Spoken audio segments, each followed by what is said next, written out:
Kegiatan praktikum yang pertama yaitu percobaan pemantulan cahaya. Alat dan bahan yang kita siapkan ada cermin datar, cermin cembung, cermin cekung, lampu senter, busur derajat, kertas putih, lilin, layar, dan celah cahaya.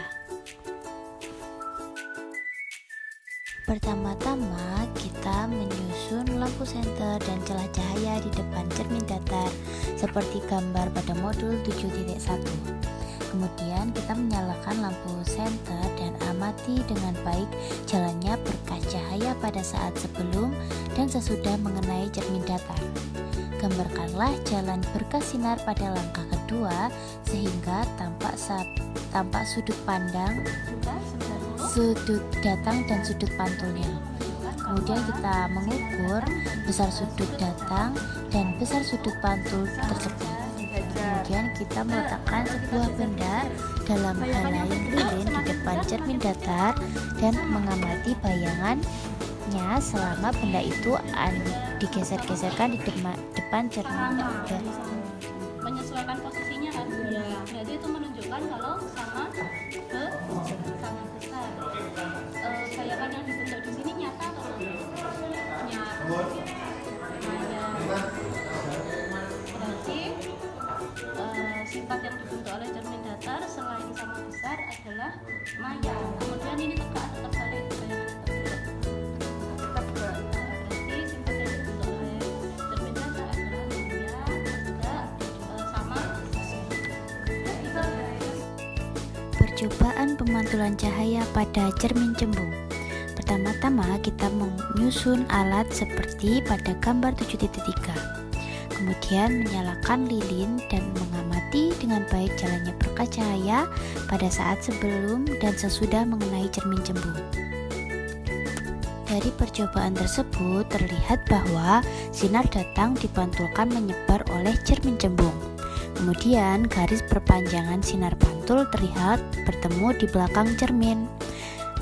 Dan juga bayangan tampak lebih kecil, tegak, dan juga maya.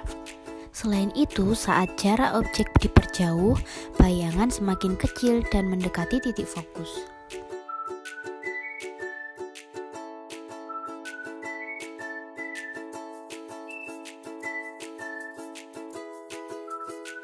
Langkah yang kami lakukan yaitu yang pertama, menyusun alat seperti pada gambar modul 7.3.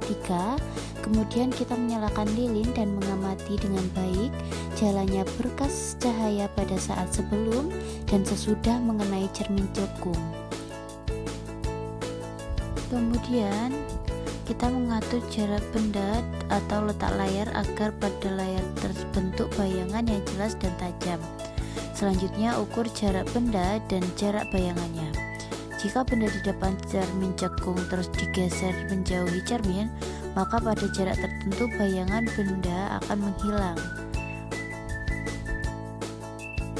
Pada percobaan pemantulan cahaya menggunakan cermin cekung, dapat kita simpulkan bahwa ketika benda berada jauh dari cermin atau di luar titik pusat kelengkungan, bayangan yang terbentuk adalah nyata, terbalik, dan diperkecil, serta berada di antara titik fokus dan pusat kelengkungan.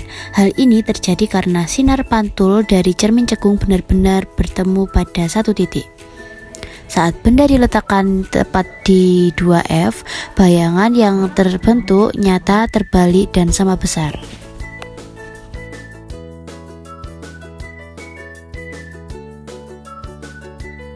Percobaan pembiasan cahaya.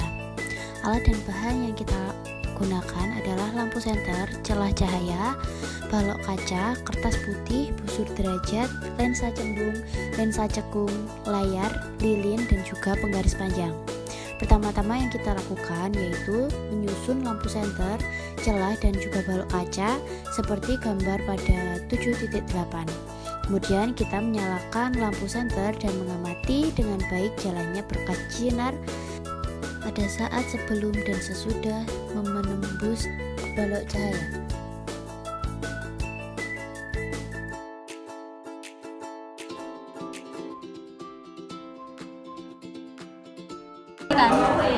Nah ini namanya bahwa cahaya itu dapat dibiaskan. Berarti pembiasan cahaya itu apa?